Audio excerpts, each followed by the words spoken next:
A paz do Senhor a todos. Hoje nós vamos estar aqui fazendo um vídeo da matéria do professor Adriano Mille, Doutrina do Santuário, e nós vamos estar analisando tudo que a Bíblia vem falando sobre o santuário, desde o templo da época de Moisés, depois da época de Salomão, Ezequiel e até a época de Herodes, para a gente compreender o que a Bíblia vem tratando literalmente sobre o templo, como ele funcionava, o que tinha nele, para a gente conseguir ver as diferenças de toda a Bíblia sobre esse assunto. Agora nós vamos ter o Rafael iniciando, mostrando como funcionava o santuário ali na época de Moisés. E me farão um santuário para que eu possa habitar no meio deles, segundo tudo que eu te mostrar para modelo do tabernáculo e para modelo de todos os seus móveis. Assim mesmo o fareis. Êxodo 25, 8 e 9. Ao olhar para o tabernáculo, nós temos que destacar uma coisa importante sobre ele, além, é claro, de todo o simbolismo que o envolve, é a sua estrutura e a ordenação que Deus deu para o seu povo, especialmente aos levitas, que era a tribo responsável por cuidar da manutenção do templo, sobre cada parte que o compõe.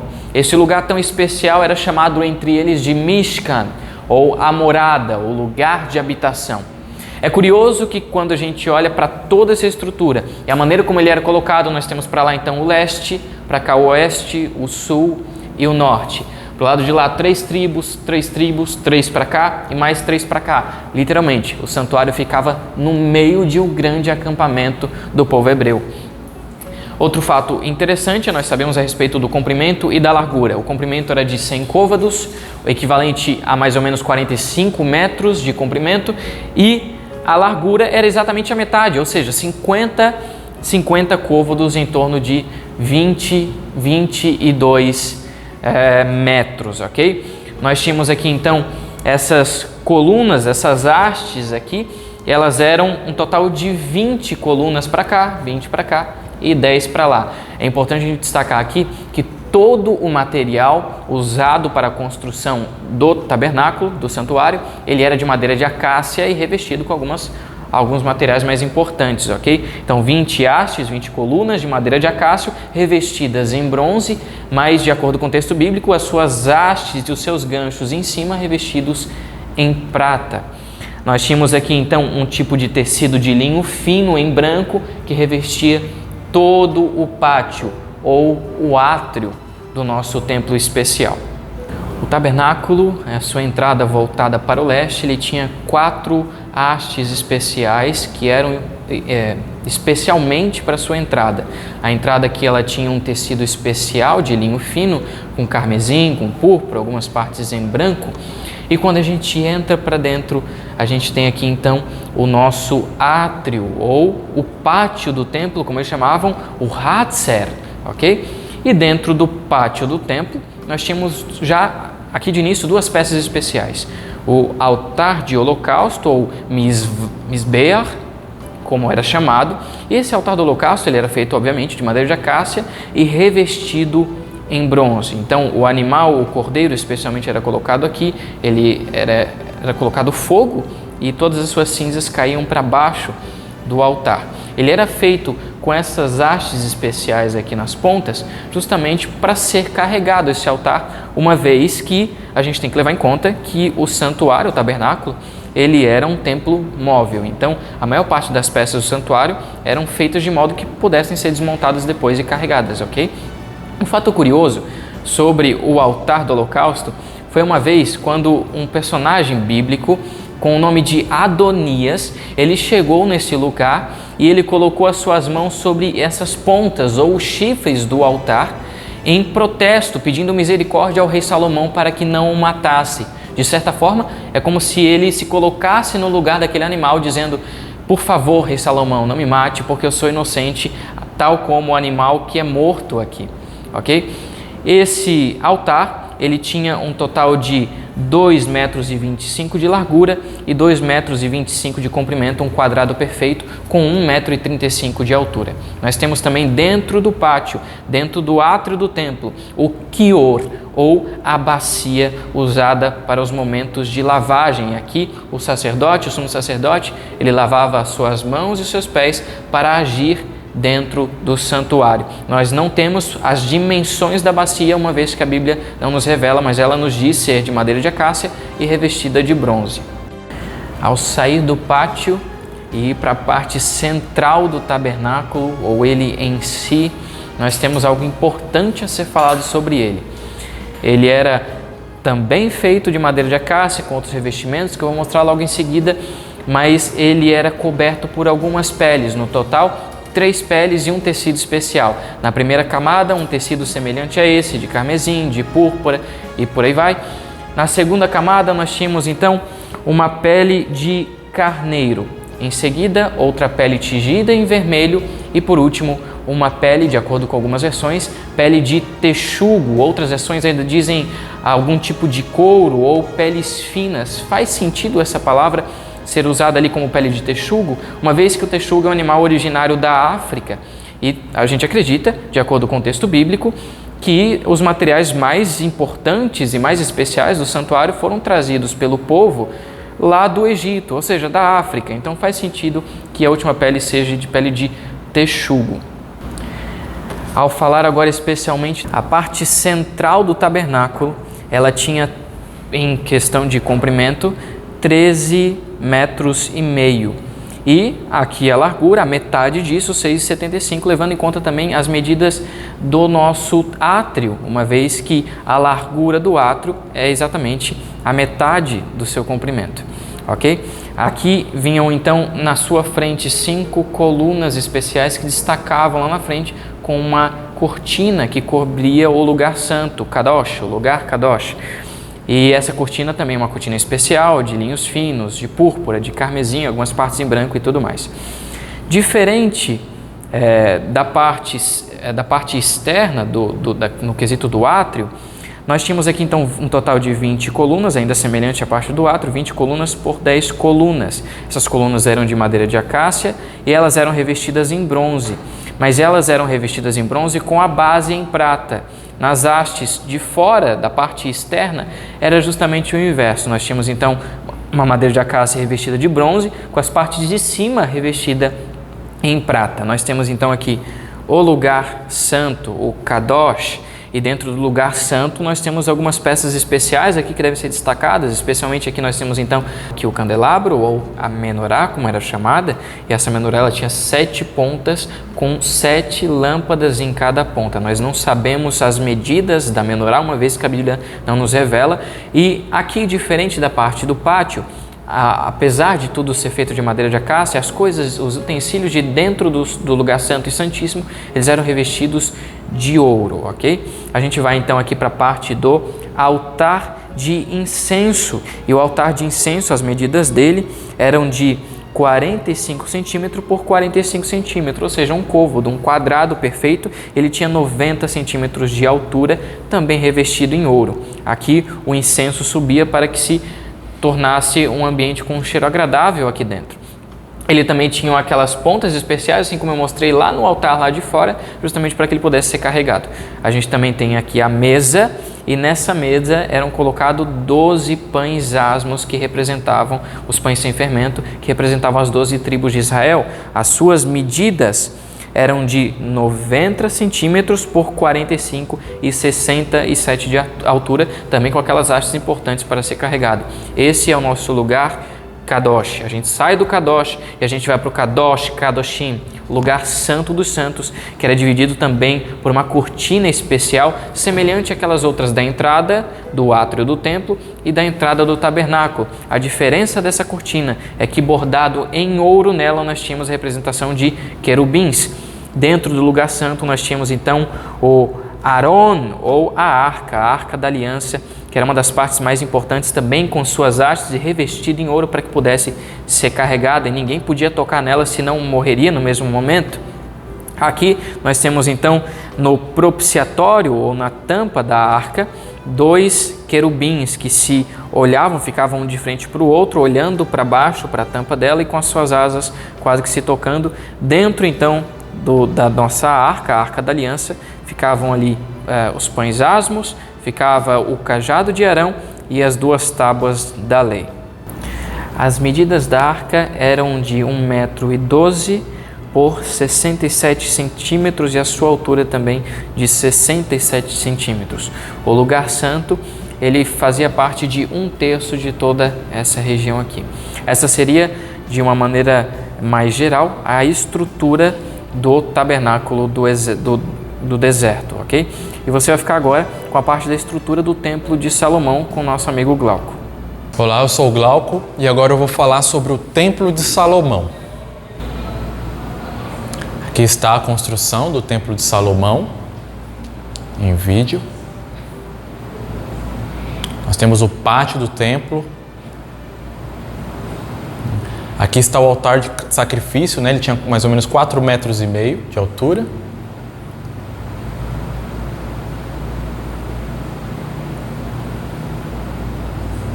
As portas do templo.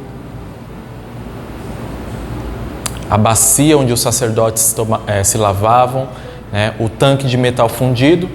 Haviam 12 bois, né? Representando as 12 tribos de Israel. Esse é um móvel novo que não tinha no antigo santuário de Israel.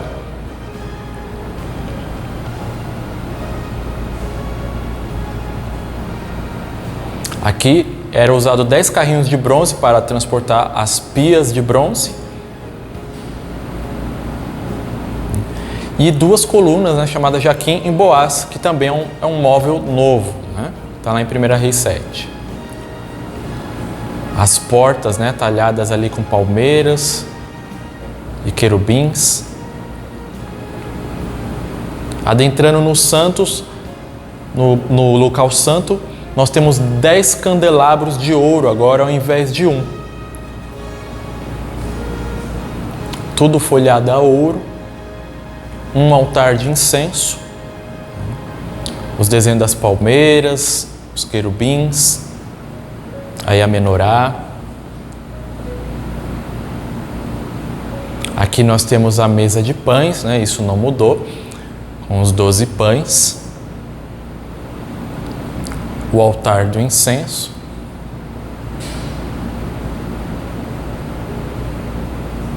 Isso também não mudou, né?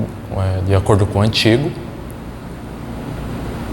E agora, adentrando no Santo dos Santos, né? Ou no local santíssimo, aqui nós temos ainda a Arca da Aliança, agora ela foi folhada a ouro.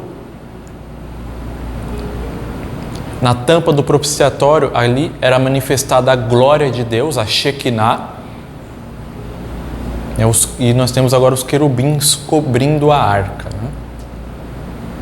Os 2 querubins de ouro. E este foi o Templo de Salomão. O lugar preparado para o templo foi o Monte Moriá, onde Abraão havia construído um altar para oferecer Isaque em sacrifício. Embora as pedras e as paredes dos compartimentos foram alinhadas com cedro, de forma que não se via nenhuma pedra na superfície, o assoalho era de pranchas de cipreste. Os artífices talharam figuras de querubins, palmeiras e folhas e flores na abobada de cedro e revestiram de ouro as paredes e o piso. Pré-cortadas e preparadas na pedreira, as pedras que compunham o templo foram encaixadas no lugar sem o ruído de ferramentas. O templo consistia, na verdade, em muito mais do que 2 compartimentos. 3 pavimentos de câmaras foram construídas junto às paredes externas desses compartimentos, nos lados norte, oeste e sul. Talvez houvesse outras construções, uma vez que alguns aspectos da descrição são vagos.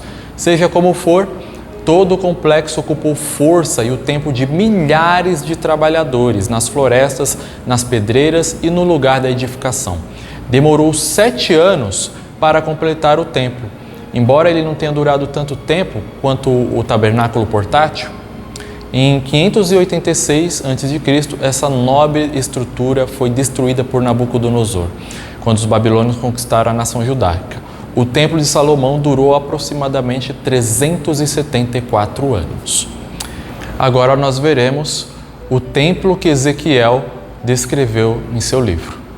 Então, a gente tem a visão de um terceiro templo, conhecido por alguns como o terceiro templo, e existem inclusive debates, porque muitos cristãos e judeus acreditam que a visão de Ezequiel, que é descrita a partir do verso 40 até o 44, é de um templo literal, e existe um outro segmento também muito forte, que entende de que a visão de Ezequiel ela é simbólica, por conta de que Ezequiel tem muitas visões ao longo do livro, diferentes, enfim. Então, a partir do... Ezequiel vai descrever, a partir do capítulo 40 até o 44, sobre coisas do templo e sobre como o templo é construído. Então, a gente lê em Ezequiel no capítulo 40, a gente vai ler assim: no 25º ano do nosso exílio, no princípio do ano do 10º dia do mês 14, após a queda da cidade de Jerusalém, nesse mesmo dia veio sobre mim a mão do Senhor e ele me levou para lá. Em visões, Deus me levou à terra de Israel e me pôs sobre um monte muito alto, sobre o qual havia uma estrutura de cidade para o lado sul. Ele me levou para lá e viu um homem cuja aparência era como a de bronze. Estava em pé junto ao portão e tinha na mão um cordel de linho e uma cana de medir. É interessante que ao longo de toda a visão, Ezequiel vai estar sendo acompanhado por essa figura que vai estar constantemente passando medidas para ele. Então, vai estar usando essa cana de medir e passando medidas para ele. E Ezequiel vai sendo conduzido por esse ser que vai mostrando sobre como ele é. A partir do verso 45 ali de Ezequiel, a gente vai ter descrições um pouco mais voltadas para o que acontece nesse templo. Então a gente não tem só a descrição do templo, mas as descrições de festas e cerimônias dentro desse novo templo, de novos exercícios. E é muito importante para isso a gente recordar de que Ezequiel, anterior ao exílio na Babilônia, ele é uma das pessoas que iria trabalhar no templo. Então, a imagem do templo ela é muito importante não somente no final de Ezequiel, mas ao longo de todo o livro de Ezequiel. O templo é uma figura muito importante para a compreensão do próprio personagem e do que ele está passando. Então, Ezequiel ele iria trabalhar no templo e ele está no aniversário dele de 30 anos. Então, ele, de alguma maneira, ele seria agora o momento onde ele provavelmente começaria a trabalhar. O templo está muito conectado à própria história de Ezequiel. E as ações, os trabalhos que acontecem no templo também. É muito importante a gente perceber que a linguagem que é usada é uma linguagem muito similar à anterior, à descrição do tabernáculo. Então, tanto quando vai descrever o tabernáculo quanto vai descrever o primeiro templo, a gente vai ter descrições muito detalhadas de como o templo é por fora, descrições de metros, descrições da distância entre as coisas e inclusive dos desenhos que iam ter por dentro. Da mesma maneira, o templo de Ezequiel, na visão de Ezequiel, é descrito de uma maneira muito detalhada, de como que ele vai acontecer. Então, constantemente está usando essa linguagem que aqui nessa tradução veio como metros mesmo. Isso vai acontecer descrevendo. Então, existe uma linguagem usada para descrever o templo de Ezequiel, que é a mesma linguagem usada para descrever os templos, tanto o tabernáculo quanto o primeiro templo. Também é muito importante a gente perceber de que o tamanho do templo que Ezequiel descreve na visão é muito maior do que o templo de Salomão. Então é um templo que nunca teria sido visto antes. Então Ezequiel tem essa visão anterior ao templo de Herodes, que é o segundo templo, porém, dentro dessa visão é um templo ainda maior. Então aqui ao lado a gente colocou um vídeo que vocês conseguem ir vendo algumas coisas que ele vai descrever, mas o ponto é de que é um templo muito maior, é um templo assim, indescritivelmente maior do que o templo de Salomão e do que o templo de Herodes, com muito mais luxo, inclusive, dentro dele. No capítulo 47 a gente vai ter uma descrição importante. Então, no capítulo 47 a gente vai ter uma descrição que vai falar sobre um rio que flui a partir desse santuário, a partir desse templo, e ele segue. E o texto diz assim: depois disso, o homem me fez voltar à entrada do templo, e eis que água saía de debaixo do limiar do templo e corria na direção do leste, porque a fachada do templo dava para o leste. A água vinha de debaixo do lado direito do templo, do lado sul do altar. Ele me fez sair pelo portão do norte para dar uma volta por fora até o portão exterior, que dá para o leste, e eis que a água borbulhava do lado direito. Aí um pouco mais para frente, ele vai falar, no versículo 6. Então ele me perguntou, você viu isso, filho do homem? Então o homem me levou de volta à margem do rio. Quando cheguei lá, eis que à margem do rio havia grande abundância de árvores, dos dois lados do rio. Então me disse, essas águas correm para a região leste, descem ao vale do Jordão e entram no mar, cujas águas ficarão saudáveis. Todos os seres vivos que povoam os lugares por onde este rio passar terão vida, e haverá muitíssimo peixe, porque essas águas chegaram lá. As águas do Mar Morto se tornaram saudáveis, e tudo viverá por onde quer que esse rio passar. Então, a gente tem uma descrição de um rio que sai debaixo do templo e por onde esse rio passa gera vida. Então, esse rio vai seguindo em uma distância relativamente longa e por onde ele passa, o rio cria vida, até o ponto de que ele chega no Mar Morto. E o Mar Morto ele é conhecido por não ter vida, pela quantidade gigantesca de sal que a gente tem no Mar Morto. O Mar Morto ele não consegue gerar vida nenhuma, então não tem como um ser viver dentro do Mar Morto. E aqui o texto diz que esse rio vai desaguar no Mar Morto e ele vai fazer com que até o Mar Morto tenha vida. É muito curioso, então, para encerrar, a gente perceber o contexto no qual Ezequiel vai fazer essas descrições. Então, o texto de Ezequiel começa tanto com o exílio quanto com a destruição do templo.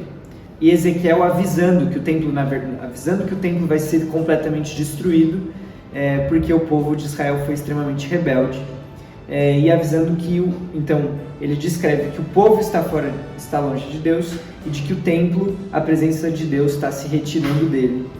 E depois ele vai alertar o povo a tal ponto de que e alertar sobre o templo, e o templo é destruído. Ali no capítulo 33, o que causa uma virada. E aí a gente tem algumas descrições sobre esperança. Então a gente vai ter descrições, tanto a visão do Vale dos Ossos Secos, onde Ezequiel vê Deus restaurando a partir dos ossos um novo Israel com um coração puro, mas ele também vai ver agora uma imagem de um novo templo, um templo no qual corre um rio que propaga a vida por qualquer lugar que ele vá. É isso. Após a destruição do templo de Salomão pelo povo babilônico, então o povo vai para o cativeiro, fica ali a sua quantidade de tempo específica, mais ou menos 100 anos, até que após a conquista dos persas sobre os babilônicos, eles podem voltar para sua terra. Então Zorobabel, Esdras e Neemias, nos livros de Esdras e Neemias, vai ter todo o processo de reconstrução do templo. Então esse vai ser o segundo templo da história do povo de Israel. E esse templo, infelizmente, a Bíblia vai dizer que não é um templo tão bonito como o templo de Salomão. Então o povo vai ficar feliz, mas vai ficar meio triste, vai dizer a Bíblia. Porém, mais ou menos 400 anos depois, vai chegar um governador sobre Jerusalém que vai resolver reconstruir um monte de coisa. E esse governador é Herodes, que aparece na Bíblia lá em Lucas, dizendo que ele mata um monte de criancinha. E aí acaba as pessoas tendo uma visão muito negativa sobre esse governador Herodes, como sendo apenas o cara maligno que mata um monte de criança na Bíblia. Porém, ele é um personagem com uma biografia muito mista. Então, de certos lados ele faz muitas coisas boas para Jerusalém e para Judéia, mas também faz muitas coisas muito ruins. E entre as coisas boas que ele faz são as construções. Então muitas pessoas chamam ele de Herodes, o construtor. Entre essas coisas que ele vai construir, vai fazer a cidade de Cesareia Marítima, fazer um monte de coisa, mas ele vai reconstruir o templo. Então esse templo de Zorobabel, que era um templo que não era tão bonito como o templo de Salomão, agora Herodes vai chegar lá e vai falar, vou reconstruir isso e fazer a coisa mais bonita dos tempos antigos.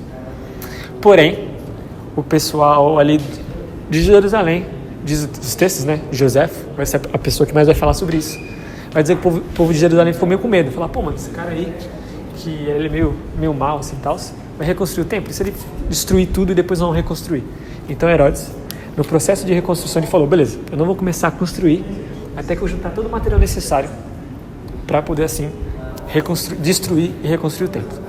Então, tem uma divergência entre o ano 22 e o ano 19, mas mais ou menos nesse período, antes de Cristo, Herodes junta todo o material necessário e ele começa então a reconstrução do templo.